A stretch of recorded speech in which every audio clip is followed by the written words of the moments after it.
Hi everyone, welcome back to my channel. If you don't know me, my name is Flo. I'm a certified personal trainer and my mission in here is basically to help you reach your dream body, lose the weight, keep it off and be healthy and happy.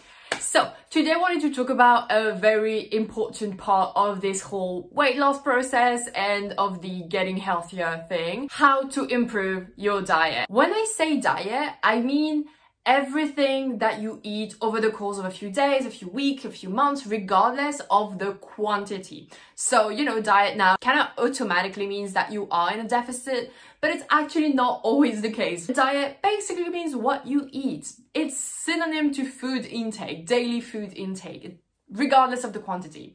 So now that this is out of the way, let's get moving. I've had people tell me, okay, that's great. I know how much I'm supposed to eat, but you're not telling me what to eat. So let's get straight into it. Again, there is not much of a script. I'm going to go based off my knowledge and based off my experience, based off the questions. So let's get started. The first thing I wanted to talk about was what is a good diet? And you are going to hate the answer because the answer simply is whatever you're able to stick with.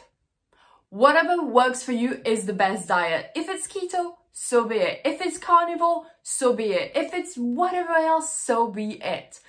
The best diet is the one that you enjoy, that is sustainable, so you can do even after you've lost the weight. Obviously, there are key pointers. I would really suggest that getting into the 75-25 approach is one of the best things that I did for myself. And what that means is, let's say that you eat 4 meals every day. Breakfast, lunch, snack, and dinner. 3 of them should be as nutrient-dense, as healthy as possible, as high in protein, because that's really important as well, whether it's from animal or vegetal. I think that everyone should really pay attention to how much protein they get just to keep their lean body mass, to be healthy, to feel full, because actually it helps you feel fuller for longer.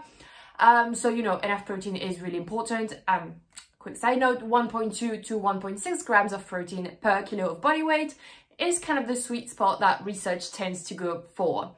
So 75-25, if you have these 4 meals, 3 should be high in nutrients, nutrition dense, healthy, composed of whole food, and 1 can be fun. Like if you've seen my what I eat in a days, I love pizza, I love churros, I love cinnamon rolls. This one is one of my favorite, but what that means is that in order to get out of the strict mentality and the all or nothing mentality, I forced myself into the 75-25 method, which basically meant that once per day I had a fun food.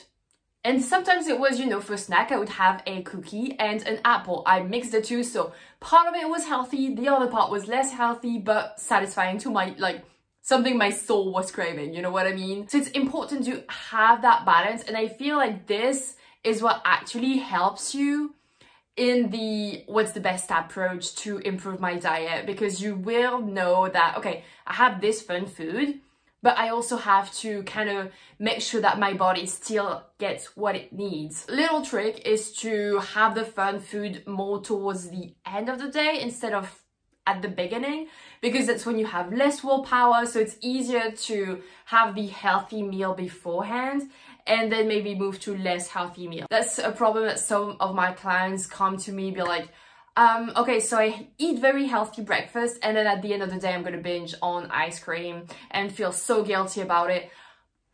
When you approach this with a 75-25 mentality, this is when you actually take the guilt off, take the shame off, take the restriction, and you know, this all or nothing mentality, you throw that out of the window, and that helps you stick with whatever improved version of your diet is and long run, which is what we want. How to improve your diet is also going to come from gaining knowledge when it comes to nutrition, when it comes to food labels, when it comes to you know, seasonal foods and so on. So maybe that's something that you could actually get into. I'm not saying like become a registered dietitian, but you could actually see a registered dietitian or a nutritionist. I'm starting to become one, by the way.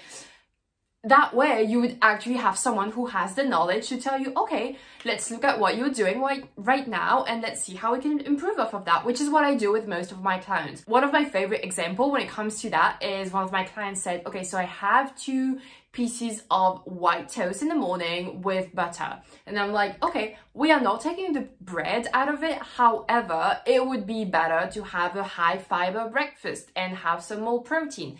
And I like to see a little bit of healthy fats instead of butter. So why not try to have still 2 pieces of toast, but can you make it whole wheat maybe, so you have a bit more fiber? And how about having it peanut butter and banana? Or one can be peanut butter and banana and the other one can be butter if you really want that in your breakfast. But we could improve off of what you're doing right now instead of completely changing what you're doing, which is never going to work or take a lot of discipline. Write down everything that you're eating over the course of a day and say, okay, where can I realistically improve? I am not saying like, oh, you're going to have like this gluten-free version and then you're going to add this diet thing or these non-fat stuff. Like, no, first of all, I don't believe in diet stuff. I think that fats are essential to your life and it is essential to your diet. Carbs are essentials to your diet for energy. So are protein, but they are less demonized than the other 2. So you need a little bit of everything, in my opinion. Obviously, you know, if you're celiac, no gluten. And if you're on keto, maybe have a bit more fat. It kind of depends on what you want. When it comes to improving your nutrition, I think that going for that 1% better mentality, going into it with that 1% better mentality is what will make a huge difference in it over going cold turkey from whatever you're eating right now to only healthy food, which anyway we're not doing because we are doing the 75-25 approach, right? So what you want to do perhaps is over the course of a few days, write down everything that you're eating, non-judgmental, not writing what you think you should be eating, writing what you are actually eating. If you're having a chocolate bar in the morning, write that down. If you are having ice cream at night, write that down. Don't say, oh, I'm not supposed to have that, I won't write it. No, you want to be honest with yourself, because unless you are not going to be able to improve your diet, and that's not what I want, right? Bonus point if you add how it makes you feel. Not necessarily, oh, I'm feeling guilty about having that. How it makes you feel in the, oh, after that, I felt kind of sluggish, or I had a lot of energy after that, or I felt really satisfied, or, well, I kind of needed some more food afterwards, or I felt hungry really soon after. Try to figure out that. I think this is really important because that will help you see, oh, that's what I need to change first, or, well, that's not the best food, but it's actually making me feel good, so maybe I have other priorities in terms of improving my diet. So you want to figure that out based on what you are eating right now. I do not suggest that you go from 0 to 100. I think this is the best recipe, pun intended, for a disaster. You want to go 1% better. So read your list and then figure out, okay, maybe I need to change this. Maybe I could improve that. Maybe I could add a bit more fiber. Maybe I could add a bit more protein, which is when maybe, if that's something that is not triggering for you, tracking macros, not talking about calories, tracking macros, that's when it could actually be helpful, because you would be able to see, oh, I am not eating enough protein. Maybe I'm eating a bit too much fat, or I'm not actually having enough carbs, which can happen. It happens to me, weirdly enough. I'm not eating enough carbs. I'm not sure why. I'm really working on that. But you know, you want to figure that out. And sometimes tracking macros is the best way to see, oh my God, I'm eating too much sugar. Okay, maybe that should be my main point right now of focus, trying to reduce the sugar a little bit. The key to improving your diet is awareness. And I'm not saying it's easy. It's hard work, it's work, it requires knowledge, so that's why I mentioned that maybe you should see someone, maybe you should see a registered dietitian or a nutritionist who will have the certification to tell you, okay, so that's what you could do.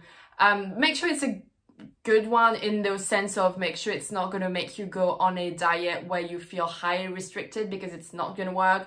I really think that the 75-25 approach is one of the best way to ease yourself into improving your diet. The 1% better is even more key to make improvements without overwhelming yourself. Now I want to talk about why do you want to improve your diet, because that's also very important. Maybe it's because you have a specific disease or illness, or that you had your blood results and they actually show that you had too much cholesterol. Maybe it's for weight loss process, maybe it's for athletic performance, maybe it's for growth, maybe you're pregnant and you want to, you know, eat better for the baby. Whatever that may be, I want you to write down exactly what's the goal behind that. Why do you want to improve your diet? Maybe it's to set an example for your kids, so they see that you are eating healthy and they do it as well and see you as a source of inspiration.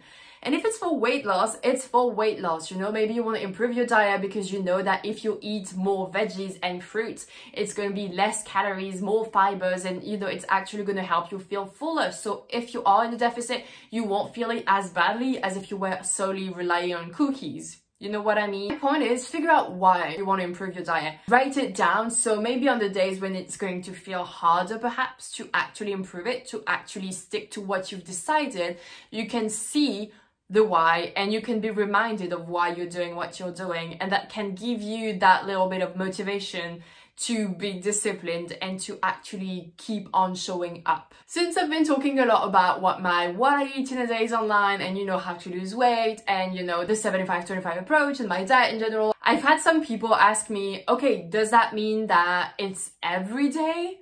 Or does that mean that I get one cheat meal per week? What does it mean?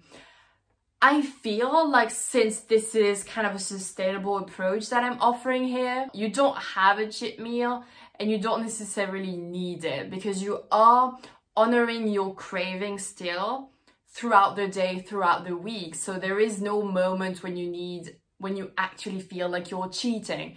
That's kind of the whole idea behind the 75-25 approach. It's you don't need a cheat meal because you are eating healthy but allowing fun food, and so you don't need to feel like you're cheating on your diet because it's just part of your life now. Having that sustainable approach, having that 75-25 mentality, having that balanced mentality is what will help you not feel like you have to cheat. And at the end of the day, I feel like it's so important not to feel like you have to cheat. Cheating kind of has that guilt attached to it of like, oh my god, I'm being so bad, I'm eating bad food. No, you're eating less nutrient-dense food. Still gonna bring you some energy. Sure, maybe not as high quality as whatever healthy meal to you would do. But still bringing you energy, still helping your body, you know, stay alive. And it's actually, I don't know, feeding your soul, if you will, because this is what you were craving and what you actually truly wanted. There's no cheat meal, you know. You kind of want to, at some point, be able to go with the flow and be like, okay, so you will end up craving a salad. That's what I mean. When I went to Birmingham at the beginning of this month, I remember in the morning I had my breakfast that I planned, and then I ate at Starbucks like a cheese toastie because I absolutely love that. And then as I was walking through the Christmas market, I saw chocolate covered strawberries that I absolutely had to try. And I had that. And at the end of the day, when I was shopping for food for dinner, I figured there is nothing I want more right now than a big bowl of veggies. Not because of the cut, not because of the diet, not because of whatever. It's just because that's what my body needed. And I'm learning to listen to it and learning to be like unapologetic about what I want, and also like not feeling guilty about whatever it's craving. If it's craving chocolate, let me eat the chocolate. And if it's craving salad, let's honor that as well, you know. Something that feels maybe out of reach, it felt out of reach to me most certainly when I was overweight as well, but that's something that you learn to do when you fully embrace the 75-25 approach, when you fully embrace the intuitive type of eating. When I was on a cut, but I still did not know what I was going to eat for dinner, and I still had enough calories that if I wanted a slice of pizza at that time, I could still have a slice of pizza. But that's not what I wanted. I wanted veggies because that's not what I had all day. Point is, you don't really need cheat meals if you actually follow this and learn to kind of navigate the flow of whatever your body will want, because it knows better and it will be able to tell you, okay, so we're kind of low on magnesium right now, a banana would be nice, chocolate would be nice, maybe we're low on whatever else, and you know, it's going to be able to tell you through whatever you're craving what it is that you need. And sometimes it's like, oh, I need the fun food, can we have a sweet treat, or can we have that pizza, or how about one more slice? You know, it's all about learning to listen to your body, and you can do that while tracking as well. That's something I do. I still track, you know, I track my macros. I've been on a cut. I'm gonna make a video about it because it's been 6 weeks and I'm excited to share with you the results. But my point is, I've been able to listen to my body, and I know some food that I know I absolutely love and that are healthy and nutrient dense, and then so I can enter that in my daily, you know, intake journal thing, which is my fitness pal for those who are going to be asking. And then afterwards, I kind of go with the flow and see what I want. Maybe it's gonna be like, I would love a grilled cheese sandwich. Let's make that.